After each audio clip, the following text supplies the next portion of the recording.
బట్టి ఆయనను ప్రభువు హెచ్చించాడు అన్న విషయాన్ని, లేకపోతే విజేతగా నిలిపాడు అన్న విషయాన్ని చూస్తున్నాం. మూడవదిగా ఆయన సర్వోన్నతుడైనటువంటి దేవుని పట్ల ఆత్మయందు తీవ్రత గలవాడుగా ఉన్నాడు కనుక, ప్యాషన్ కలిగిన వాడుగా ఉన్నాడు కనుక ఆయనను ప్రభువు హెచ్చించాడు అని చూసుకున్నాం. ఈరోజు మధ్యాహ్నం ఏం చూసుకున్నాము అంటే, ఆత్మయందరి తీవ్రత కలిగిన వారు ప్రాధాన్యతలు వేరుగా ఉంటాయి అని చూసుకున్నాం. దేవుని నమ్మువారు, వారిని వారు నమ్మువారు, అలాంటి ఆత్మ విశ్వాసం కలిగి ముందుకు వెళ్ళేవారు. దేవుని పైన విశ్వాసము మరియు ఆత్మ విశ్వాసము. సెల్ఫ్ కాన్ఫిడెన్స్ అన్నది దేవుని పైన కాన్ఫిడెన్స్ ఉండడం కారణంగా, దేవుని పైన ట్రస్ట్ ఉండడం కారణంగా, దేవుని పైన ఫెయిత్ ఉండడం కారణంగా వస్తుందని, ఆ ప్రాధాన్యతలు మొదటి విషయాలు మొదట చేసేయాలి అన్న విషయం చూసుకున్నాం.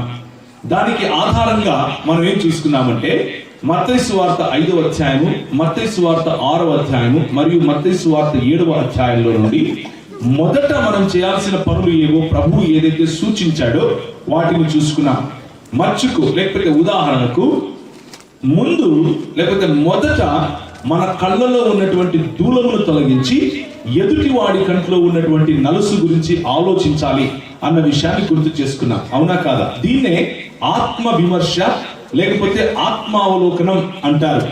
దీన్నే ఇంకొద్దిగా ముందుకు వెళ్ళి చూస్తే పశ్చాత్తాపం కూడినటువంటి జీవితం అని పిలుస్తారు.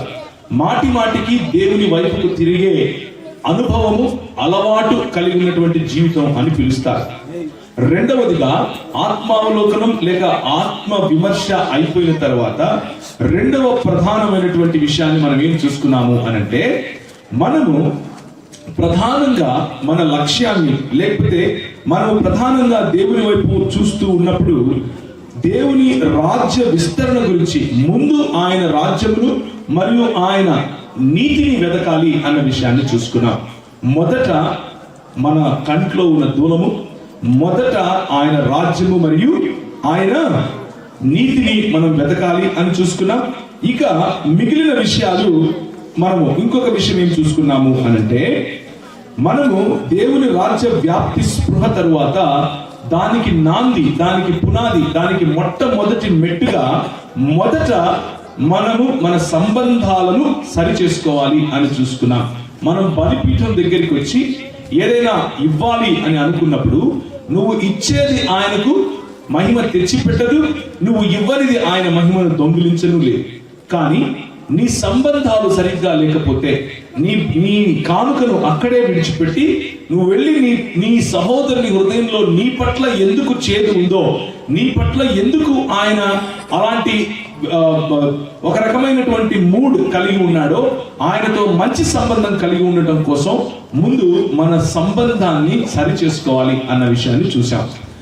ఇది చూస్తూనే మనం ఏం చూసుకున్నాం, ఏం ఆలోచించాము అంటే, అలా సంబంధాన్ని సరి చేసుకునే సమయంలో మనము సంఘం పట్ల, దేవుని రాజ్యం పట్ల, దేవుని ప్రజల పట్ల, దేవునితో ఉన్నటువంటి మన సంబంధాన్ని కూడా బాగు చేసుకోవడం అన్నది చాలా ప్రధానమైనటువంటి మన క్రైస్తవ జీవితాల్లో ఉండవలసిన లక్షణం అని చూసాం.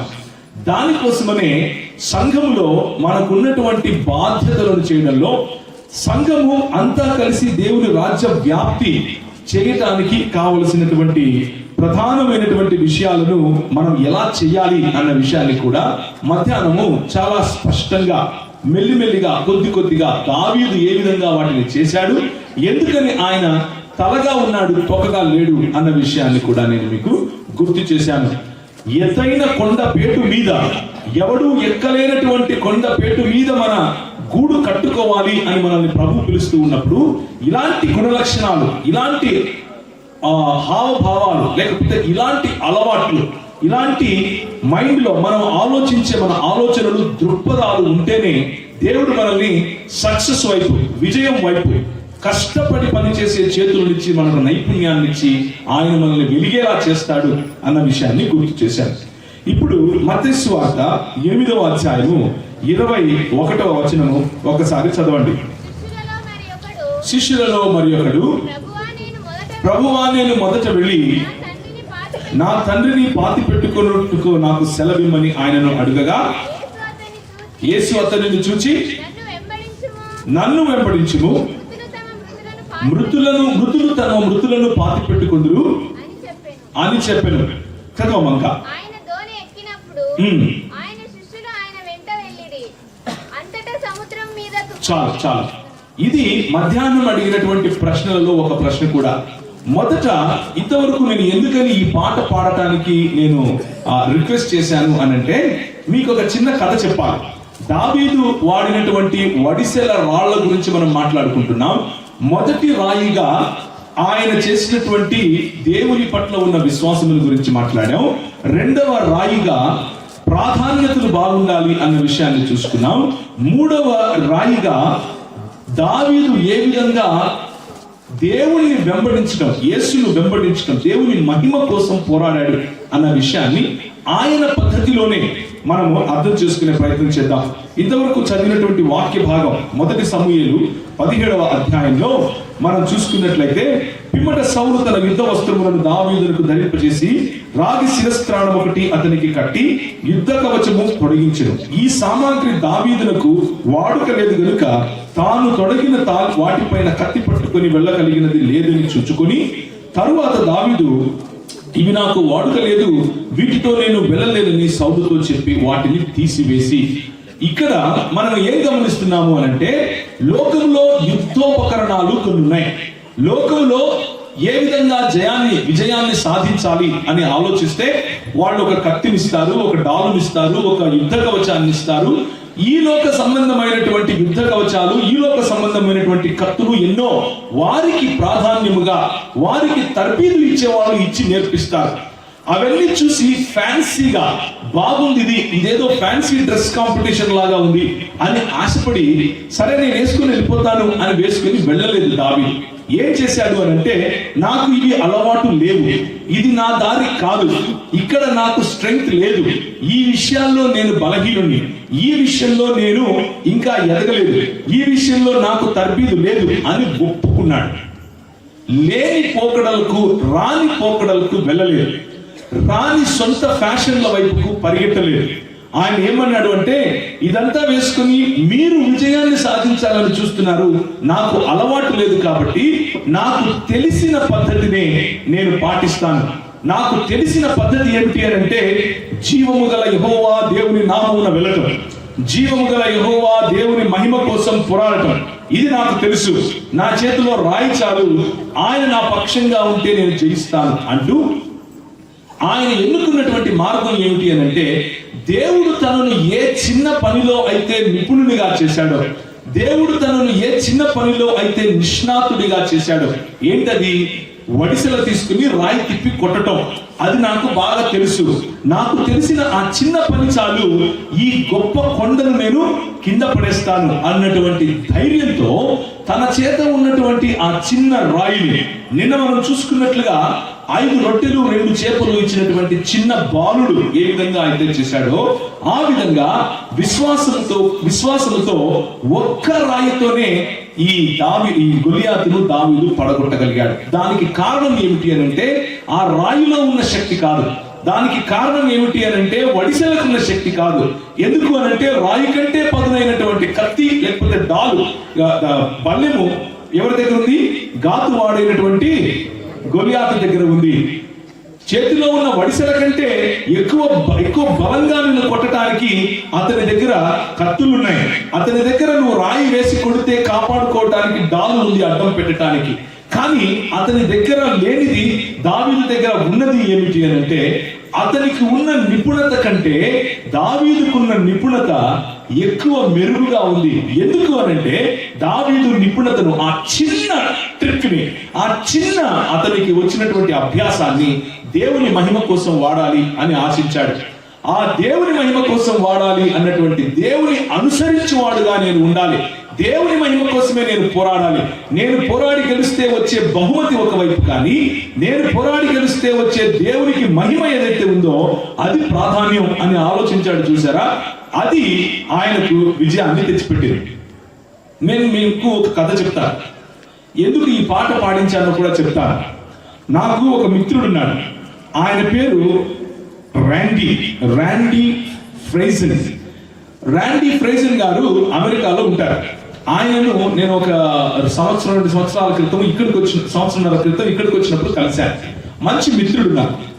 ర్యాండీ ఫ్రేజన్ గారు ఆయనతో సహకారిగా సహ పనివాడుగా ఉన్నవారు ఒక ఆయన ఉన్నారు. ఆయన పేరు డగ్ హైడెల్బర్గ్ ఆయన పేరు. ఈ డగ్ హైడెల్బర్గ్ గారు అలాగే ర్యాండీ గారు వీరిద్దరిని నేను కలిసి మాట్లాడుతున్నాను. ఆయన ఒక కథ చెప్పాడు నాకు.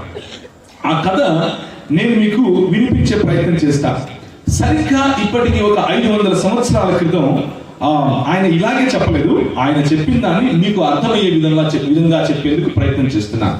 సరిగ్గా ఒక 500 సంవత్సరాల క్రితం యావత్ ప్రపంచంలోనూ రోమన్ క్యాథలిక్ సంఘాలు మాత్రమే ఉన్నప్పుడు, లేకపోతే రోమన్ క్యాథలిక్ సంఘాల యొక్క అధికారం యూరప్ లో జరుగుతూ ఉన్నప్పుడు, వారు ఆ సంఘాలను ఎలా నియంత్రించాలో, సంఘాలలో ఉన్నటువంటి పోప్ అనే పద్ధతి, పోపే రాజుగా ఉంటాడు అనే పద్ధతి, రాజులను సైతం కంట్రోల్ చేసే మతపరమైనటువంటి అధికారం కలిగి ఉన్నటువంటి మత పెద్దల పద్ధతి, పరలోకం వెళ్ళాలి అని అంటే సర్టిఫికెట్లు చర్చ్ దగ్గర కొనుక్కోవాల్సి వచ్చేది.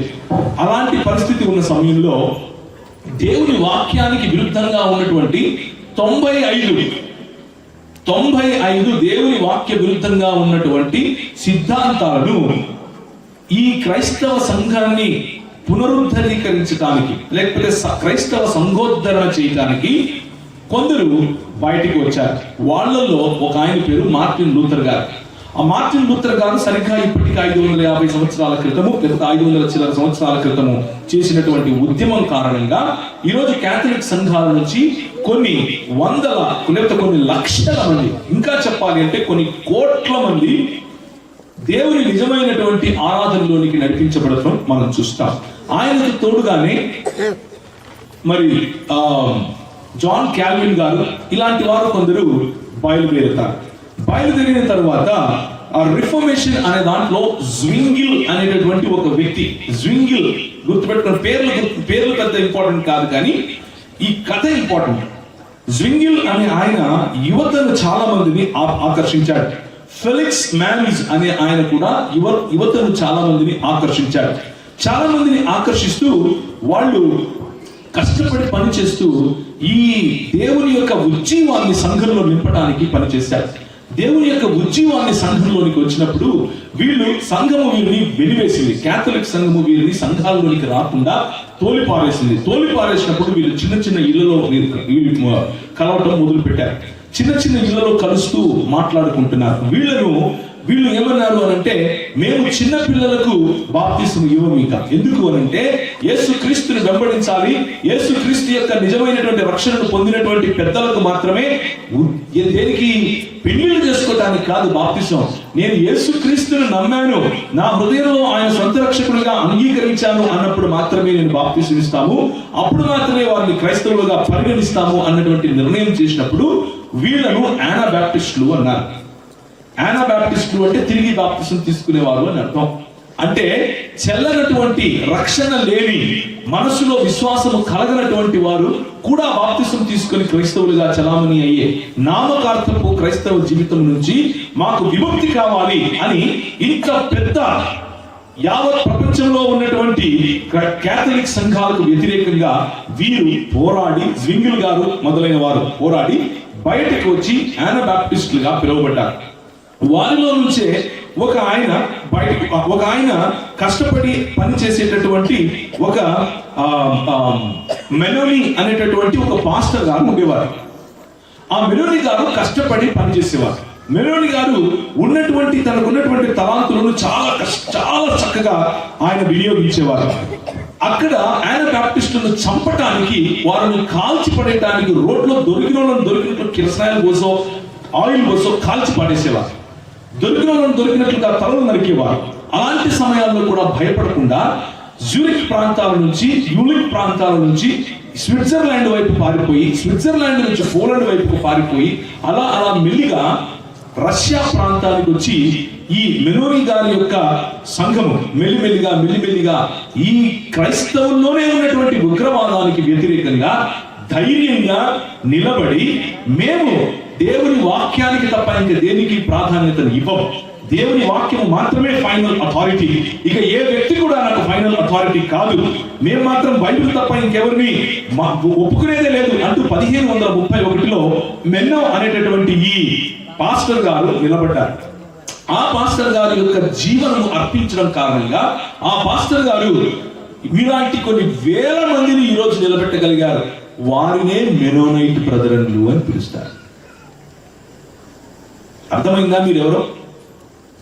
వారినే మెనోనైట్ బ్రదరన్లు అని పిలుస్తారు. ఆనాడు యావత్ ప్రపంచంలో ఉన్నటువంటి ఒకానొక సంఘంగా, ఒకే సంఘంగా పిలువబడినటువంటి వారిలో కేవలము పైసల కోసము, అధికారం కోసము, వారి నీచమైన బతుకును కప్పుకోవడం కోసము చేసినటువంటి రాజకీయాలకు వ్యతిరేకంగా ఒక్క వ్యక్తి నిలబడ్డాడు. యానాబాప్టిస్టులను చంపుతూ ఉంటే, వారిని నిలువునా చీలుస్తూ ఉంటే, వారిని కిరసనాయిలు పోసి కాలుస్తూ ఉంటే భయపడకుండా 1530లో సంఘ స్థాపనలో ఆయన చేసినటువంటి కృషి, మెన్నో గారు చేసినటువంటి కృషి కారణంగా మనకు మెల్లిమెల్లిగా మెనోనైట్ బాప్టిస్ట్ సంఘాలు, మెనోనైట్ మరియు బ్రదరన్ సంఘాలు అనేటివి మొదలయ్యాయి. వారు బల్ల ఆరాధనను చాలా సీక్రెట్ గా చేశారు. బల్ల ఆరాధనలో చేయి పెట్టడానికి అవసరమైనటువంటి మోరల్ క్యారెక్టర్, నైతిక విలువ నీకు లేకపోతే నువ్వు బల్లలో చెయ్యి వేయడానికి ముందు నువ్వు పరీక్షించుకో అని బైబిల్ చెప్తోంది. కాబట్టి అలా జీవించాలి అని చెప్పారు. బాప్తిసము అనేది నీ హృదయంలో జరిగినటువంటి దేవుని అనుసరించాలి అని తీసుకున్న నిర్ణయానికి బాహ్యంగా నువ్వు ప్రకటించే ప్రకటనే కానీ ఏదో నీళ్ళలో మునిగితే స్నానం చేసినట్లుగా నీతో గంగలో మునిగితే నీ పాపాలు పోతాయి అన్నట్లుగా మునిగేది కాదు, పెళ్లికి ముందు చేసుకునేది అస్సలు కాదు అని వారు నిర్ణయించి బయటకు వచ్చి ధైర్యంగా నిలబడి దేవుని వాక్యాన్ని ప్రకటించారు. దేవుని వాక్యాన్ని అలా మెన్నో గారు ప్రకటించిన కారణంగా ఆయన క్యాథలిక్ చర్చ్ లోనే ఉన్నప్పటికీ కొన్ని సంవత్సరాలు ఇవి ప్రకటిస్తూ వస్తున్నాడు కాబట్టి ఆయనను తన్ని తరిమేస్తే ఆయన 1537లో ఆయన యానాబాప్టిస్టులతో కలిసి బయటకు వచ్చి ఆయన పోలాండ్కి వెళ్ళాడు. పోలాండ్ నుంచి రష్యాకు వచ్చాడు. రష్యాలో ఈ సంఘాన్ని స్థాపించిన తర్వాత మన దేశానికి 1800 చిల్లరలో, అంటే ఆయన సంఘ స్థాపన జరిగించిన తర్వాత 250 సంవత్సరాల 300 సంవత్సరాలకు మన దేశానికి మొట్టమొదటిసారిగా రష్యా దేశం నుంచి 2 భార్యాభర్తలు, మరియా గారు మరియు ఆమె భర్త, వారిద్దరూ వచ్చి నల్గొండ ప్రాంతంలో మొట్టమొదటిసారిగా ఎంబీ చర్చ్ అంటే మెనోనైట్ బ్రదరన్ సంఘాన్ని వారు స్థాపించడానికి వచ్చారు. వాళ్ళు స్థాపించడానికి వచ్చినప్పుడు టచ్ ఫోన్లు లేవు, వాళ్ళు స్థాపించడానికి వచ్చినప్పుడు ఫేస్బుక్ లైవ్ లేవు, వాళ్ళు స్థాపించడానికి వచ్చినప్పుడు మీసాలు తిప్పేవాళ్ళు, గడ్డాలు పట్టుకునేవాళ్ళు, తొడలు కొట్టేవాళ్ళు అసలు పుట్టలేదు. మీకు అర్థమైందా మీరెవరో? అలా కష్టపడి రోడ్డు మీద సైకిల్ తొక్కుకుంటూ ఆ తెల్లాయనికి ఆయనకి ఏం కర్మ, మీ ఇళ్లకు మీ వాకిళ్లకు మీ ఊర్లకు వచ్చి సైకిల్ కట్టుకుని 2 భార్యాభర్తలు తిరిగేవాళ్ళు. వారు చేసినటువంటి పని కారణంగా మెల్లిమెల్లిగా ఏం జరిగిందో నేను చెప్తాను చూడండి. వాళ్ళు ధమ్తరీ క్రిస్టియన్ హాస్పిటల్, ఇది మధ్యప్రదేశ్ లో ఉంటుంది, వాళ్ళ ద్వారా మొదలైంది. మెనోనైట్ సర్వీస్ ఏజెన్సీ బీహార్ లో వాళ్ళ ద్వారా మొదలైంది. మెనోనైట్ హైయర్ సెకండరీ స్కూల్ వాళ్ళ ద్వారా మొదలైంది. బోలోగ్ధాన్ లో వాళ్ళ ద్వారా మొదలైంది. బీహార్ లో, మధ్యప్రదేశ్ లో, ఛత్తీస్గఢ్ లో, ఒరిస్సాలో, ఆంధ్రప్రదేశ్ లో, తెలంగాణలో వాళ్ళు చేసినటువంటి సేవ మొదలు పెడితే ఈ రోజుకు ఆనాడు 1957లో క్రైస్తవ సంఘాలన్నీ ఒక పక్క అయితే ఎంబీ సంఘం మాత్రమే చేసినటువంటి పరిచర్య ఇంకొక రకంగా కనిపించేది. యావత్ క్రైస్తవ సంఘాలలో ముఖ్యంగా ఆంధ్రప్రదేశ్ మరియు తెలంగాణలో ఉన్నటువంటి క్రైస్తవుల సంఖ్య, యావత్ ప్రజల సంఖ్య 100 అయితే అందులో ఒకరు ఎంబీ చర్చికి సంబంధించిన వారు. అంటే 1% మొత్తం తెలుగు ప్రజలలో ఎంబీ సంఘానికి చెందిన వారే ఉండేవాళ్ళు. ఎలా చేశారనుకుంటున్నారు? ఫేస్బుక్ లైవ్ ఇచ్చి తొడలు కొట్టి మీసాలు తిప్పి చేశారనుకుంటున్నారా? కాదు, వారి ప్రాణాలను పోశారు మీకోసం. వారి కన్నీరు రక్తంలాగా కారింది, లేకపోతే వారి రక్తం కన్నీరులాగా కారింది. వీరిద్దరు వచ్చిన తర్వాత అమెరికా దేశం నుండి ఇంకొక 2 మిషనరీలు వచ్చారు. ఎవరు? Mennonite Brethren missionary. ఆ తర్వాత కెనడా ప్రాంతం నుంచి ఇంకొక 2 వచ్చారు. మెల్లిమెల్లిగా రష్యాలో జరిగినటువంటి విప్లవం కారణంగా అక్కడ ఉన్నటువంటి సంఘం మొత్తం అంతరించిపోయింది. అయినప్పటికీ వాళ్ళు పట్టు వదలకుండా అక్కడి నుంచి అమెరికా వైపుకు వెళ్ళి అక్కడ సెటిల్ అయ్యారు. వాళ్ళల్లో ఉన్నటువంటి వారి ముత్తాత ఫ్రేజర్ గారు స్థాపించినటువంటి సంఘాన్ని ముందుకు నడిపించడానికే ర్యాండీ ఫ్రేజర్ గారు అమెరికా నుంచి ఈ రోజుకు మన దేశానికి వస్తారు. డగ్లస్ హైడెల్బర్గ్ గారు ఆ స్విట్జర్లాండ్ మరియు జర్మనీ ప్రాంతంలో వారి ముత్తాతలను సైతం కాల్ చేస్తే రోడ్లో ఈ రోజుకు కూడా వాళ్ళు ధైర్యంగా దేవుని వాక్యాన్ని మాత్రమే ప్రకటిస్తాం అని ముందుకొచ్చి ఈ రోజుకు మన దేశానికి వస్తారు. మొన్నటికి మొన్న వాళ్ళు మన దేశంలో రాకుండా కూడా ఈ ప్రభుత్వం ఆపి వాళ్ళ కంప్యూటర్లో చెక్ చేస్తూ కూడా భయపడకుండా మేము జైల్లోకి వెళ్తాము అని తెలిసినా మాకు భయం లేదు. ఎందుకంటే మేము స్థాపించిన సంఘాలు, మేము కష్టపడి నిర్మించినటువంటి కుటుంబాలు, మేము కష్టపడి నాటినటువంటి విత్తనాలు అవి ఊరికనే అలా పాడైపోవడానికి వీల్లేదు. Mennonite relief committee of India, ఓరి ఓ మిల్లర్, పిడబ్ల్యూ పెన్నర్ గారు, ఇలాంటి వారు 1942 నుంచి మనం చూస్తే మిల్టన్ సి వోక్ట్ గారు పాకిస్తాన్ లో మెననైట్ బ్రదర్స్ చేసినటువంటి పరిచర్య, మెననైట్ సెంట్రల్ కమిటీ వారు సెంట్రల్ ఇండియాలో మరియు న్యూఢిల్లీలో చేసినటువంటి పరిచర్య, బంగ్లాదేశ్ లో చేసినటువంటి పరిచర్య, శ్రీలంక ప్రాంతంలో చేసినటువంటి పరిచర్య. దీని హిస్టరీ కనుక మీరు చూస్తే భారతీయ జుంతా క్రైస్తవ ప్రచార మండలి అనేటువంటిది బీహార్ లో, ఆ తర్వాత భారతీయ సెంట్రల్ కాన్ఫరెన్స్ మెననైట్ సంఘం అన్నది 40, బీహార్ మెననైట్ మండలి అన్నటువంటి ఇంకొకటి, Brethren in Christ church Orissa, Brethren in Christ church society India, భారతీయ క్రైస్తవ మండలి, church of God in Christ Mennonite, conference of Mennonite Brethren సంఘాలు, Ebenezer fellowship of churches, fellowship of Christian assemblies, Gilgal mission trust, India conservative Mennonite సంఘము, Mennonite church in India Dhamtari Chhattisgarh. ఇవన్నీ కూడా దాదాపు కొన్ని లక్షల మంది జీవితాల్లో వాళ్ళు ఏం చేశారు? జీవాన్ని పోశారు. ఈ రోజు మీరు అది ఇలా కూర్చోగలుగుతున్నారు ఈ ప్రాంతంలో. ఈ రోజు మీరు ఈ విధంగా నందవరం గ్రామంలో యువకులు కలిసి ఈ పరిచయం చేయగలుగుతున్నారు అని అంటే మన పితరులు, మనకు వాక్యం నేర్పించడానికి వచ్చినటువంటి పితరులు, వారి ప్రాణ త్యాగ ఫలం, వారిని ఎవరైతే చంపారో, వారిని ఎవరైతే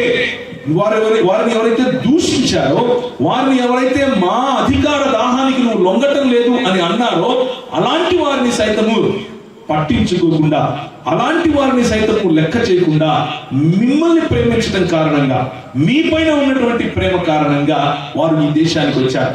ఇప్పటికీ కూడా నల్గొండ ప్రాంతం తర్వాత ముఖ్యంగా జడ్చర్లలో ఉన్నటువంటి ఎంబీ సంఘము యావత్ క్రైస్తవ సంఘంలో కూడా, అంటే యావత్ భారతీయ క్రైస్తవ మెననైట్ సంఘాలకు కూడా కేంద్రముగా ఉంటూ మెల్లిమెల్లిగా వారు స్థాపించినటువంటి స్కూల్స్, వారు స్థాపించినటువంటి కళాశాలలు, వారు స్థాపించినటువంటి ఆర్ట్స్ కాలేజ్, వారు స్థాపించినటువంటి వైద్య విద్య, వారు స్థాపించినటువంటి కుట్టు మిషన్ పనులు, వారు స్థాపించినటువంటి మొన్న ఇంకొక ఫ్రెండ్ ఉన్నారు, రేపు నేను బెంగళూరు వెళ్తున్నాను, బెంగళూరు సాయక్స్ లో ఆయనతో పాటు కలిసి ఒక చిన్న సెమినార్ లో మాట్లాడబోతున్నారు.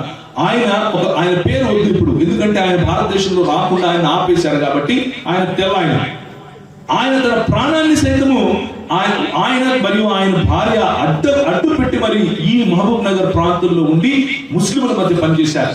నేను చేస్తున్నటువంటి పరిచర్య కారణంగా కొంతమంది ముస్లింల నుంచి నాకు ఒక రకమైనటువంటి నిన్ను చంపేస్తాం, నీ కుటుంబాన్ని అది చేస్తాం అని ఫోన్ కాల్స్ వస్తే నా మిత్రుడు రాండీ గారు ఎక్కడో వేరే దేశంలో ఉన్నటువంటి ఆయన నాకు ఫోన్ చేసి చెప్తాడు, ఇదిగో నేను నీకు ఫ్లైట్ టికెట్ పంపిస్తున్నాను, రేపు నువ్వు నీ భార్య కలిసి ఫలానా దేశం, నేను పేరు కూడా చెప్పను ఇప్పుడు, ఫలానా దేశంలో ఫలానా చోట మన మెననైట్ బ్రదర్లది ఫలానా ఉంది, అక్కడికి రండి, అక్కడ మీకు మేము సదుపాయాలు కల్పిస్తాం, అక్కడ మీకు సురక్ష, మిమ్మల్ని రక్షించి పెడతాం, మీరు సంరక్షణగా ఉంటారు అని భరోసా ఇచ్చి ముందుకొచ్చి నిలబడే మెననైట్ బ్రదర్ల యొక్క విశ్వాసులు మీరు.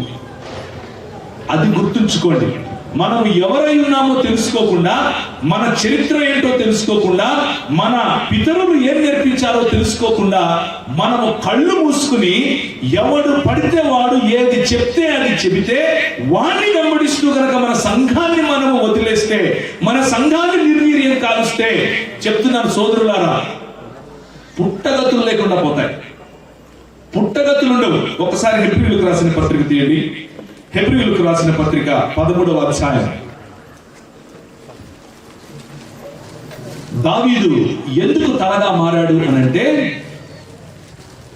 తనకు నేర్పినటువంటి విద్యను, తనకు నేర్పినటువంటి పాఠాన్ని మర్చిపోకుండా కొత్త పాఠాలు, నెత్తికి కిరీటం పెడతాము, చేతికి కత్తిస్తాము, నువ్వు మీసం తిప్పి ముందుకెళ్ళు, నువ్వు కత్తుల్ని అవతలని చంపొచ్చు అని చెప్పే వాళ్ళు వచ్చినా ఆ కత్తులు, ఆ నెత్తికి శిరస్త్రాణాలు, రాగి కవచాలు తీసి అవతల పారేసి, నాకు నా పెద్దలు నేర్పిన మాట ఒకటి ఉంది, నాకు నా పెద్దలు నేర్పిన జ్ఞానం ఒకటి ఉంది. అదేమిటి అంటే 13వ అధ్యాయం చూడండి, 13వ అధ్యాయము 7వ వచనం. మీకు దేవుని వాక్యమును బోధించి మీ పైన నాయకులుగా ఉన్న వారిని జ్ఞాపకము చేసుకుని వారి ప్రవర్తన ఫలమును శ్రద్ధగా తలంచుకొనుచు వారి విశ్వాసమును అనుసరించుడి. ఈ రోజు మన సంఘాల్లో మన పెద్దలు నేర్పనటువంటి విశ్వాసం తీసుకొని వచ్చి కల్తీ బోధకులు వచ్చి ఇక్కడ మైక్ పట్టుకొని నిలబడుకొని మాట్లాడుతూ ఉంటే ఏం చేస్తున్నారు మీరు? ఎంబీ సంఘాల్లో ఉన్నటువంటి విశ్వాసం కాకుండా ఎక్కడి నుంచో కొత్త అగ్ని తీసుకొని వచ్చి నీ పైన రుద్దుతాను అని అంటే, యేసు ప్రభు చిన్న దేవుడు అని అంటే వాడిని పట్టుకొని వచ్చి ఇక్కడ నిలబడుకొని వాళ్ళ చేతికి మైకించి మరి చెప్పుకుంటున్నారు. సిగ్గులేదా మీకు? మన పితరులు నేర్పింది ఏంటి? మన పితరులు మనకి ఇచ్చినటువంటి వాక్యం ఏంటి? అది మర్చిపోతున్నామా? అది మీకు ఒడిసెలలాగా కనిపిస్తా ఉందా? అది మీకు చిన్న రాయిలాగా కనిపిస్తా ఉందా? ఇక్కడ వేసినటువంటి పునాది ఎవరి కోసం వేశారు? మీకోసం కాదా? మీ కుటుంబాలను రక్షించడం కోసం కాదా? మీ పిల్లలను పైకి తీసుకుని రావడం కోసం కాదా? వారు పెట్టినటువంటి హాస్టల్స్, వారు చేసినటువంటి నైతిక పనులు, వారు చూపించినటువంటి దారి ఈ రోజుకు కూడా ప్రపంచ యావత్తు ప్రజలు, క్రైస్తవ ప్రజలు చూసి, యానబాప్టిస్టులను చూసి మురిసిపోతున్నారు. మా వాళ్ళు అని చెప్పుకోవడానికి. మనమేమో ఎవడో వచ్చి మీసం తిప్పుతున్నాడని వాళ్ళ దగ్గరికి వెళ్తున్నాం. పోస్టర్లు అంటించుకుంటున్నాం మన మందిరాల ముందు. యేసు ప్రభు దేవుడు కాదు అని చెప్పేవాళ్ళ పోస్టర్, తండ్రి కుమార పరిశుద్ధాత్మలు లేరు అని చెప్పేవాళ్ళ, ఒక దేవుడు కాదు అని చెప్పేవాళ్ళ పోస్టర్, నువ్వు నేను కూడా యేసు ప్రభు లాగానే దేవుడు అని చెప్పేవాళ్ళ పోస్టర్లు వేసుకుంటున్నాం. మన పెద్దలు మనకు నేర్పించిన వాక్యం ఏమిటి? మన పెద్దల విశ్వాసం ఏమిటి? ఏ విశ్వాసాన్ని అనుసరించడానికి మనం ముందుకు వస్తున్నాం? వారు చేసినటువంటి పరిచర్య ఎంత మధురమైనటువంటి సేవ! అది మామూలు సేవ అనుకుంటున్నారా? ఎక్కడో పుట్టి ఎక్కడో పెరిగి వాళ్ళ దేశాలు విడిచిపెట్టి వాళ్ళ సంస్కృతులు విడిచిపెట్టి మన దేశంలో మనం ఇక్కడ పుట్టి మనం ఇక్కడ వాళ్ళం అయితే నువ్వు నాకు సంబంధించిన కాదురా, నువ్వు మూతికి ఒక ముంత కట్టుకోరా అని చెప్పిన ఈ సంస్కృతిలో ఎవరో వచ్చి మనల్ని ఉద్ధరిస్తే, ఎవరో వచ్చి వాళ్ళు మన తల్లిదండ్రులకు పుట్టలేదు, మన బంధువులు కాదు, మన రంగు కాదు, మన సంస్కృతి కాదు, మన తిండి తినేది వేరు, వాళ్ళ తిండి వేరు, మన కట్టు వేరు, వాళ్ళ కట్టు వేరు, అయినా కానీ మనల్ని ప్రేమించి ఇంత దూరం రావడానికి గల కారణం ఏమిటి అని అంటే, ఆనాడు చక్రవర్తుల ముందే మేము బెదరలేదు, ఆనాడు మనల్ని నిలువునా చీల్చేస్తూ ఉంటే మేము బెదరలేదు, ఆనాడు మా మీద కిరోసిన్ పోసి కాలుస్తూ ఉంటే మేము బెదరలేదు. క్రీస్తు ప్రేమను పంచాలి, క్రీస్తు ప్రేమను అందరికీ చూపించాలి, క్రీస్తు ప్రేమను చూపించడానికి నా చేతనైనంత నేను చేస్తాను, క్రీస్తు ప్రేమను చూపించడానికి నన్ను పానార్పణముగా నేను పోసుకుంటాను అని చెప్పారు. ఒక్కసారి హెబ్రీయులకు రాసిన పత్రిక, ఇంత గొప్ప సాక్షి సమూహం మన చుట్టూ ఉంటే, మన ముందు నడిచినటువంటి మన పితరులు, మన ముందు మనకు వాక్యం నేర్పించి వచ్చినటువంటి పితరులు, ఇంత గొప్ప సాక్షి సమూహం సామాన్యమైన సాక్షి సమూహం కాదు.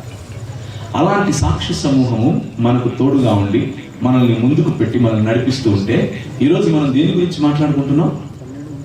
ఎంబీ చర్చ్ అనే పేరు తీసేసి క్రైస్ట్ చర్చ్ అనే పేరు పెట్టుకున్నామని మాట్లాడుకుంటున్నాం. ఉదయం మీరు అడిగిన ప్రశ్న నన్ను ఎంత గాయపరిచిందో తెలుసా? మధ్యాహ్నం మీరు నన్ను అడిగిన ప్రశ్న, కొంతమంది ఇట్లా పేరు మారుద్దామంటున్నారన్నా అని అంటే నా మనసులో నేను ఏడ్చాను. మీకు ఈ చరిత్ర తెలిస్తే, మీ పితరులు మీకు వాక్యమును బోధించి మీకు నాయకులుగా నిలిచి మిమ్మల్ని కట్టాలని వారి ప్రాణాన్ని సైతం అర్పించారు చూసారా, వాళ్ళ చరిత్ర తెలియక మీరు ఇలాంటి మాటలు మాట్లాడుతున్నారు. నువ్వు తాగి చచ్చిపోయినా పర్వాలేదు అని వదిలేసేవాడు మనకిప్పుడు నాయనై కూర్చుంటున్నాడు. కానీ నువ్వు బాగుపడాలని వాళ్ళ సర్వస్వం వదిలేసి నీకోసం పోరాడి, నీకోసం కష్టించి, వారి సుఖభోగాలు విడిచిపెట్టి నీకోసం పనిచేసిన వారు ఈరోజు నీకు కనపడకుండా పోతున్నారు. వారు నేర్పించినటువంటి విశ్వాసం కనపడకుండా పోతా ఉంది. కొత్తొక వింత పాతొక రోత అని అనుకుంటున్నారు. అది పాతదైనా గట్టిది. గుర్తుంచుకోండి విషయం, అది పునాది. ఆ పునాది పైన మీరు కట్టబడ్డారు. అపోస్తలులు ఒకేసారి ఇచ్చినటువంటి విశ్వాసము పైన మీరు ఉన్నారు. ఆ విశ్వాసం ఎంత గట్టి విశ్వాసము అనంటే ఆనాడు క్యాథలిక్ సంఘాలకు కూడా భయపడినటువంటి విశ్వాసం. ఆనాడు క్యాథలిక్ సంఘాలు కాల్చి చంపేస్తాము అనంటే కూడా భయపడినటువంటి యానబాప్టిస్టుల విశ్వాసం. ఆ విశ్వాసంలో మిమ్మల్ని కట్టారు. యేసుక్రీస్తు దేవుడు అనే విశ్వాసంలో కట్టారు. యేసుక్రీస్తును ఆరాధించాలి అనే విశ్వాసంలో కట్టారు. యేసుక్రీస్తును అనుసరించాలి అనే విశ్వాసంలో కట్టారు. మనకు 5 ప్రమాణాలు ఇచ్చారు. ఇదే యానబాప్టిస్టులు, ఇదే రిఫార్మర్స్. మొదటిది కేవలం వాక్యం తప్ప వాక్యాన్ని వక్రీకరించే ఎవడొచ్చినా సరే, వాక్యంలో ఉన్నటువంటి నిర్వచనం కాకుండా ఎవడు చెప్పినా సరే వినే ప్రసక్తే లేదు. సోలా స్క్రిప్చురా అన్నారు. రెండవది కేవలం క్రీస్తు, సోలాస్ క్రిస్టోస్, యేసు క్రీస్తు మాత్రమే. ఆయన దేవుడు కాదు అనేవాడిని కాలు కూడా పెట్టినేమి ఇక్కడ. మూడవది కేవలము విశ్వాసం ద్వారా మాత్రమే రక్షణ.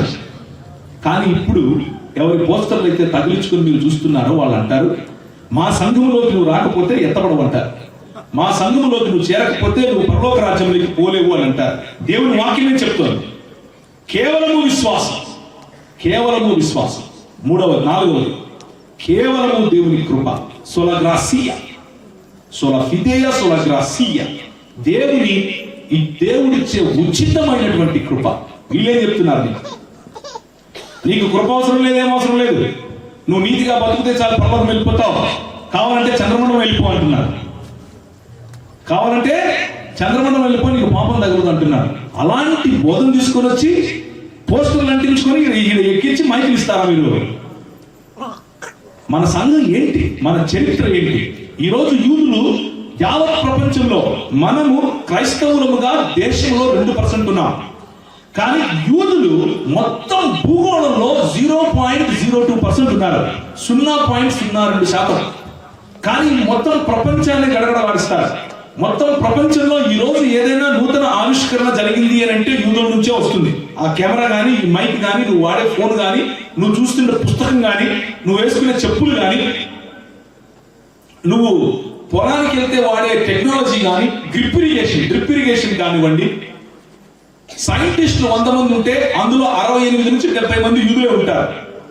ఎందుకు ఉంటారు అనుకుంటున్నారు? ఇది ఎలా సాధ్యం అనుకుంటున్నారు? వాళ్ళు ఎప్పుడు వాళ్ళ పితరులు నేర్పినటువంటి విశ్వాసాన్ని విడిచిపెట్టలేదు. ప్రభు అన్నాడు రాసుకోండి అన్నాడు, వాళ్ళు రాసుకుంటూనే వచ్చారు. నువ్వు రాసుకో, నీ కొడుకు కూడా రాయమని చెప్పు, నువ్వు రాసుకో, నీ కొడుకు కూడా రాయమని చెప్పు. రెండో విషయం, నీ గోడల మీద కట్టుకో. నేను చెప్పే జ్ఞానం గోడల మీద కట్టు, నీ నుసుట బాసికములాగా కట్టుకో. ఎందుకు అంటే జ్ఞానాన్ని పంచు అన్నాడు. నేను నీకు ఇచ్చినటువంటి విశ్వాసం, నేను నీకు ఇచ్చినటువంటి వాగ్దానము, నేను నీకు ఇచ్చినటువంటి ఆజ్ఞలు పంచిపెట్టు అని అన్నారు. రెండో విషయం. 3, నువ్వు కూర్చున్నప్పుడు, లేచినప్పుడు, నడిచినప్పుడు, పడుకున్నప్పుడు, చచ్చినప్పుడు, ఎప్పుడు వాక్యమే మాట్లాడు. దీని కారణంగా యూదులను చంపడానికి అరబ్బులు ప్రయత్నం చేశారు, సన్బలుడు ప్రయత్నం చేశాడు, జెరక్సస్ ప్రయత్నం చేశాడు. ఆనాటి గొప్ప గొప్ప రాజులు పారసీకులు ప్రయత్నం చేశారు, అమాలేకీయులు ప్రయత్నం చేశారు, మాదీయులు ప్రయత్నం చేశారు. వేల సంవత్సరాల నుంచి ప్రయత్నం జరుగుతూనే ఉంది. ఐగుప్తీయులు ప్రయత్నం చేశారు. మొన్నటికి మొన్న అరబ్ ప్రాంతాలన్నీ కలిపి ఒకేసారి దానిపైన నాశనం చేద్దాం దాన్ని అని వాళ్ళు ప్రయత్నిస్తే 7 గంటల్లో చిత్తు చేశారు అందరినీ. ఎంతమంది వాళ్ళు? 0.02% అంత ఉంటది. దాన్ని ఏమంటారు, ఈ ఎమ్మిగనూరు ప్రాంతం అంత ఉంటుంది వాళ్ళ దేశం. కానీ భయపడరు. ఎందుకు? దావీదును చూసి వాళ్ళు నేర్చుకున్నారు. ఏంటది? మన ప్రభువు, మన పెద్దలు మన ప్రభువు గురించి నేర్పించినటువంటివి. నేను నేర్చుకుంటాను, నా పిల్లలకు నేర్పుతాను, నేను నేర్చుకుంటాను, నా పిల్లలకు నేర్పుతాను. ద్వితీయోపదేశకాండం 6వ అధ్యాయం. ఎందుకని యూదా సంస్కృతి అంత ప్రబలంగా ప్రపంచవ్యాప్తంగా ఉంది అంటే దానికి కారణం ఇది. 6వ వచనం, నేను నీకు ఆజ్ఞాపించి ఈ మాటలు నీ హృదయములో ఉండవలెను. నీవు నీ కుమారులకు వాటిని అభ్యసింపజేసి నీ ఇంట కూర్చుండినప్పుడు, త్రోవను నడిచినప్పుడు, పండుకున్నప్పుడు, లేచినప్పుడు వాటిని గురించి మాట్లాడవలెను. సూచనగా వాటిని నీ చేతికి కట్టుకొనవలెను. అవి నీ కన్నుల నడుమ బాసికముల వలె ఉండవలెను. నీ ఇంటి ద్వార బంధముల మీద, నీ గౌరుల మీద వాటిని వ్రాయవలెను. నీ దేవుడైన యెహోవా నీ పితరులైన అబ్రహాము, ఇస్సాకు, యాకోబులతో చేసిన నీ పితరులకు చెప్పినటువంటి విశ్వాసం, అబ్రహాము, ఇస్సాకు, యాకోబులతో చేసిన ప్రమాణములు బట్టి నిన్ను ఆ దేశంలో ప్రవేశపెట్టి నీవు కట్టని గొప్పవగు మంచి పురములను, నీవు నింపని మంచి ద్రవ్యముల చేత నింపబడిన ఇండ్లను, నీవు త్రవ్వకపోయినా త్రవ్వబడిన బావులను, నీవు నాటని ద్రాక్ష తోటలను, ఒలీవ తోటలను నీకిచ్చి తరువాత నీవు తిని తృప్తి పొందినప్పుడు దాసుల గృహమైన ఐగుప్తు దేశంలో నుండి నిన్ను రప్పించిన యెహోవాను మరువకుండా నీవు జాగ్రత్త పడాలి. మన బతుకులు ఎందుకు ఇట్లా చచ్చాయి అంటే మన పితరులు మనకు నేర్పిన విశ్వాసం మర్చిపోతున్నాం కాబట్టి. వారి పితరులు నేర్పిన విశ్వాసం మర్చిపోకుండా అంటిపట్టుకొని ఉన్నారు కాబట్టి 0.02% ప్రపంచంలో ఉన్నా కానీ ఈ రోజుకు కూడా వాళ్ళు విజయులై ఉన్నారు. ఆ ఒకే ఒక్క రాయి వడిసెలలో పెట్టి తిప్పి కొడితే ఎక్కడ కొట్టాడు? తల మీద కొట్టాడు. లక్ష్యం పెద్దదిగా ఉండాలి, లక్ష్యం ఎత్తైనదిగా ఉండాలి. లక్ష్యం కాళ్ళ దగ్గరనో, మోకాళ్ళ దగ్గరనో, పొట్ట దగ్గరనో కాదు. కొడితే 7 కుంభస్థలం కొట్టాలి అని అన్నారు. మన పితరులు మనకు అది నేర్పారు. వారు కావాలనుకుంటే ఏ బ్రాహ్మణులనో, ఏ క్షత్రియులనో, ఏ శూద్రులనో, లేకపోతే ఏ వైశ్యులనో వాళ్ళు రీచ్ అవ్వచ్చు. వాళ్ళకి ఇంత డబ్బు పడేయచ్చు. వాళ్ళని పట్టుకొచ్చి క్రైస్తవులను చేయొచ్చు. వారికి ఉన్నటువంటి ధనబలంతోనూ, వారికి ఉన్నటువంటి అంగబలంతోనూ చేయొచ్చు. కానీ వారి గురి ఎత్తైన శిఖరం. వారి గురి నువ్వు ఎంత లోతులో ఉన్నావో నిన్ను తీసి అంత ఎత్తైన శిఖరంలో పెట్టాలి. అది పెట్టి చూపించారు. మన జీవితాల్లో వెలుగును నింపారు. క్రైస్తవుల దేవుడు అంతరానుల దేవుడు అని అంటారా? మనకెందుకు? మనం పెద్దోళ్ళను పట్టుకుందాం, మనం గొప్ప కులపోలను పట్టుకుందాం అని ఆలోచించి ఈ రోజు ఆలోచిస్తున్నట్లుగా సూట్లు వేసుకుని, బూట్లు వేసుకుని, కార్లలో తిరుగుకుంటా ఎవడి దగ్గర డబ్బు ఉంటుందా వాడి దగ్గరికి పోయి పరిచయం చేద్దామని వాళ్ళు ఆ రోజు అనుకుంటే నువ్వు నేను ఈ రోజు కూడా ముంత కట్టుకుని తిరిగేవాళ్ళం. అందుకు ఆ పాట పాడమన్నాను. వాళ్ళు చేసిన పరిచర్య ఫలము ఇది. అంత గొప్ప సాక్షి సమూహం మన చుట్టూ ఉంటే సూట్లు వేసుకుని, బూట్లు వేసుకుని వచ్చి నోటుకు వచ్చింది మాట్లాడి యేసుక్రీస్తుని దూషిస్తూ ఉంటే అలాంటి వాళ్ళకు మైక్ ఇచ్చి ఇక్కడ నిలబెడతారా మీరు?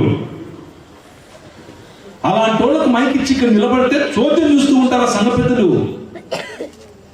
ఏమి ఎంపీ చర్చల్లో మన సంఘాల్లో లేరా మాట్లాడేవాళ్ళు? మన సంఘాల్లో వాక్యం చెప్పరా? మనకు కళ్ళు కనపడ్డల్లా, మనకు అనిపిస్తా ఉంది కొత్త ఒక వింత. ఎవడో దూరం నుంచి చెప్తే మనకు అర్థమవుతుంది. ఈ దేశంలో చదువు నేర్పించాం మనం, ఈ దేశంలో అఆలు నేర్పించాం మనం. వాళ్ళకు అఆలు రానప్పుడు మనం చదువులు చెప్పాం వాళ్ళకు. మనకు వచ్చి వాళ్ళు చెప్తూ ఉంటే వినే గతి పట్టింది అంటే దానికి కారణం ఏంటంటే ఇదిగో ఇది చేయలేదు. సంకేతాలుగా మనం చేతులకు కట్టుకొని తిరగల, దేవుని వాక్యాన్ని నుసట బాసికాల్లాగా కట్టుకొని తిరగల. మన మందిరములలో, మన ఇళ్లలో, మన వాకిళ్లలో, మన తలుపులకు కట్టాల్సినటువంటి తోరణాలు కట్ల. దేవుని వాక్యం అనే తోరణం, దేవుని జ్ఞానం అనే తోరణం వాళ్ళు నేర్పించినట్లుగా మన పిల్లలకు నేర్పించలా. అందుకనే ఈరోజు కాకుల్లాగా, గద్దల్లాగా టీవీలని, చేతుల్లో సెల్ ఫోన్లని వాళ్ళు ఇష్టం వచ్చింది వాళ్ళు చెప్తూ ఉంటే మనం నోరు తెచ్చుకొని వాళ్ళు అమ్మిందల్లా కొనుక్కుంటా నూనె బుడ్డీలు ఒకడమ్ముతాడు, నీళ్ళ బుడ్డీలు ఒకడమ్ముతాడు, సాపలు ఒకడమ్ముతాడు, ఖర్చీపులు ఒకడమ్ముతాడు. అది సేవ. పరిగెత్తకండి పోండి, మాకు అది, మాకు ఇది, మాకు అది కొంటాం, ఇది కొంటాం. వాడు కూడా ఒక ఆయన అయితే మన్ను అమ్ముతున్నాడు, చచ్చిపోతే నీ నోట్లో వేస్తే పరలోకం మొత్తం అంటున్నాడు. అదొక సేవ. నీ కోసం వాళ్ళ ఇల్లు విడిచిపెట్టి, వాళ్ళ వాకిలు విడిచిపెట్టి, వాళ్ళ భార్యలను విడిచిపెట్టి, వాళ్ళ భార్యలను తీసుకొని వచ్చి వాళ్ళ సంస్కృతులు విడిచిపెట్టి, వాళ్ళ సుఖభోగాలు విడిచిపెట్టి నీ దగ్గరకు వచ్చి ఈ మందిరం కట్టాలా, నేను ఎమిగనూరులో మందిరం కట్టాలా, నేను జడ్చర్లలో కట్టాలా, ఇంత కష్టపడాలా, కొన్ని 200 చిల్లర సంవత్సరాలు వాళ్ళ జీవితాలను ఇక్కడ ఇన్వెస్ట్ చేస్తే అది సేవ కాదు. ఏం లేదు నాయన. ఎందుకు లేదు? నువ్వు చెప్పడం లేదు. నీకు వాక్యం తెలియదు, తెలిసిన వాళ్ళు చెప్తే ఇన్నానికి వీలు లేదు. నూనె పుట్టి అమ్మితే పరిగెత్తావు, నీళ్ళ పుట్టి అమ్మితే పరిగెత్తావు. ఒకరోజు సూట్ వేసుకుని టీవీలో కనిపిస్తే దేవుడు అయిపోతాడు. ఇది మన బతుకు. కష్టపడి మీకోసం విద్యాలయాలు కట్టించి, కష్టపడి నువ్వు బతకాలని చెప్పి నీకు వాక్యముతో పాటు నువ్వు డెవలప్ అవ్వాలి. నా కొడుకు వాడిని కన్నాను నేను, సరే వాడిని ఆడ వాడేసి వెళ్ళిపోతే నన్ను ఏమంటారు? బాధ్యత లేని తండ్రి అంటారు. ఈ బయట నుంచి అరువు వాళ్ళని తెచ్చుకుంటున్నారా మీరు? బాధ్యత లేని తండ్రులు వాళ్ళు. బాధ్యత లేని వాళ్ళకి కండము రాదు, పక్కన వాళ్ళని కొట్టుకొని రావడం తెలుసు వాళ్ళకి. వాళ్ళు ఇంతవరకు ఎవరికి కనే వాళ్ళు. వాక్యం చెప్పి ఒకరిని మార్చాలనే బుద్ధి ఉండదు వాళ్ళకి. కానీ మన సంఘాల్లోకి వచ్చి చెరపడతారు. మన పిలుపు ఏంటి? మన పిలుపు ఏంటి? మా సేవకుడు ఎట్లున్నాడు, మా సేవకుడు అట్టున్నాడు. మీ సేవకుడు ఎట్లున్నా సత్యం చెప్తున్నాడు, అది గుర్తుపెట్టుకోండి. బయట వచ్చి ఏదో చెప్తాడు అని పట్టుకొచ్చుకుంటే నోట్లో మన్నేసిపోతాడు. ఇది కొనుక్కోండి, ఇది తీసుకోండి, ఈ ఖర్చుకి కొనుక్కోండి, ఈ దుప్పటి కొనుక్కోండి, ఈ సాపలు కొనుక్కోండి. వ్యాపార గృహం చేస్తారు దేవుని వాక్యం పట్టుకొని. ఒక ఆయన గంట సేపు వాక్యం చెప్పాయని మైకిస్తే 45 నిమిషాలు అమ్ముతాడు, 15 నిమిషాలు వాక్యం చెప్తాడు. చిలక కథలు చెప్తాడు. చిలకమ్మ వచ్చింది, ఆమె వచ్చింది, ఈమె వచ్చింది, ఈ కథలు చెప్పి నువ్వు ఇది కొనుక్కో, నా టీవీ ప్రోగ్రామ్ 10,000. మొన్ననే నీవు మన ఎమ్మిగ్నూరుడే హైదరాబాద్ వచ్చాడు. ఎమ్మిగ్నూరుడా మహబూబ్ నగర్, మొత్తానికి వాళ్ళిద్దరు హైదరాబాద్ వచ్చి అంటున్నాడు, అన్న నేను ఒక అన్నున్నాడు, పేరు చెప్పనులే, బాగుండదు, ప్రార్థనకు వచ్చిన. అన్న ఏమైందా నీకు అంటే, కడుపులో నొప్పి ఉందన్నా అన్నాడు. కడుపులో నొప్పి ఉంటే ఇంట్లో ప్రార్థన చేసుకో. లేదు నా ఆయన దగ్గరకు వచ్చిన, ఆయన దగ్గర ప్రార్థన చేసుకున్నాక 10,000 అడిగాను. నా ఎందుకు 10,000 ఇస్తే అంటే నాకు బాగా అవుతుంది. నా 10,000 ఇస్తే కర్మ. వాళ్ళ జీవితాలు పణం పెట్టి మనల్ని కాపాడి, మనల్ని బతికించి, మనకు గౌరవప్రదమైన జీవితం ఇస్తే ఈ విశ్వాసం వద్దు. నేను నీకు ప్రార్థన చేసి లాస్ట్ లో ఆమె చెప్తారా 10,000 అంటే భలే ఉంటాడు సేవకుడు. బా సూపర్. ఆ సేవకుడు పరిగెత్తండి. ఇంకా మధురమైన సేవ యేసు ప్రభు సేవ, యేసు ప్రభువును నమ్ముకునే సేవ. ఒక్క రాయి. నేను మీకు చెప్పిన ఈ రాళ్లలో చిన్న పనులలో నమ్మకంగా ఉండటం, దేవుణ్ణి వెంబడించడంలో నీ పితరులు వేసిన పునాది పైన నీ జీవితాన్ని, నీ ఇంటిని కట్టుకొని, నీ పిల్లలను కట్టుకొని ఉండే ఈ ప్రాధాన్యత. ఒక్క రాయి. వీటిలో ఏదైనా ఒక్కటి చాలు, గట్టిగా పట్టుకో. వడిసిలో తిప్పి కొడితే ఎంత పెద్ద గొల్లియాతైనా సరే పడాల్సిందే కింద. మనకు వేసిన ఫౌండేషన్ అలాంటిది. మన సంఘాల్లో వేసినటువంటి పునాది అలాంటిది. మనం ఇంట్లో ఉన్నాం కాబట్టి మనకు అర్థం కావట్లేదు. బయటికి వెళ్ళి చూస్తే ఈ ఇంటికి ఉన్న ఘనత నీకు తెలుస్తుంది, ఈ ఇంటికి ఉన్న గొప్పతనం నీకు తెలుస్తుంది, ఈ సంఘాల్లో ఉన్న రివైవల్ నీకు తెలుస్తుంది. ఒకానొకప్పుడు యావత్ ప్రపంచం మీ వైపు చూసింది. ముఖ్యంగా 1880 తర్వాత 1957 వరకు ఎంబీ సంఘాల్లో జరిగినటువంటి పరిచర్య యావత్ ప్రపంచం చూసింది. ఎందుకు అనంటే, అప్పటిలో మొరేవియన్ బ్రదర్స్ అని ఒకరు ఉండేవారు. వారు కూడా ఎంబీ సంఘానికి చెందిన వాళ్ళే. మొరేవియన్ బ్రదర్స్ అనే మొట్టమొదటిసారిగా వ్యాపారాలను ఆఫ్రికా ప్రాంతంలోనూ భారతదేశంలో కొద్దిగా, చాలా తక్కువ కానీ ఎక్కువ ఆఫ్రికా ప్రాంతంలో చేశారు మొరేవియన్ బ్రదర్స్. వాళ్ళు వ్యాపారాన్ని సేవగా, పరిచర్యగా ఎలా చేయాలో ప్రపంచానికి నేర్పించారు. చిన్న వ్యాపారాలతో ఏ విధంగా సంఘ స్థాపన చేయొచ్చు అనేది నేర్పించారు. వారు సంఘంలో వ్యాపారం చేస్తూ వ్యాపారం ద్వారా ప్రజలను ప్రభు వద్దకు తీసుకొచ్చారు. మొట్టమొదటిసారిగా ఈ రోజు వరకు కూడా మెస్సియాలజిస్టులు, అంటే క్రైస్తవ సువార్థీకరణ చేయాలి అని ఆలోచించే, మిషన్ అనే పరిచర్యను ఆలోచించేవారు మొరేవియన్ బ్రదర్స్ నుంచి నేర్చుకుంటారు. ఆ మొరేవియన్ బ్రదర్స్ ఎవరో తెలుసా? మన వాళ్ళు, ఎంబీ సంఘానికి చెందిన వాళ్ళు. ఈ రోజు కూడా యావత్ ప్రపంచం మొరేవియన్ వాళ్ళు తీసుకొని వచ్చినటువంటి మోడల్, వాళ్ళు తీసుకొచ్చినటువంటి ఈ సువార్థీకరణ అనే పద్ధతి ఎలా ఆలోచించగలిగారు వాళ్ళు ఆ రోజుల్లోనే అని ఈ రోజుకు తలలు పట్టుకుంటున్నారు. మనమేమో వ్యాపారాన్ని ఉపయోగించి ప్రభువును పట్టుకోవాలి అని మనం నేర్చుకుంటే, ప్రభువును పట్టుకున్న వాళ్ళ దగ్గరికి వచ్చి వ్యాపారం చేయండి అనే వాళ్ళ వెనక్కి పరిగెడుతున్నాం. మనకు కలిగిన కొంచెం తక్కువైనా సరే ఆ తలాంతులు కూడా ప్రభు కోసం ఉపయోగించి నా పనిలోను, నా వ్యాపారంలోను, నా చదువులోను, నా ఉద్యోగంలోను ప్రభువును ఘనపరచాలి, ప్రభు కోసం ప్రభు రాజ్యాన్ని స్థాపించాలి అని మన పెద్దలు మనకు పునాది వేస్తే, ఆ పునాది మనకొద్దు. పాస్టర్ ప్రవీణ్ కేసులో ఇప్పటికీ 2 ప్రజా ప్రయోజన వ్యాజ్యాలు దాఖలే. తాజాగా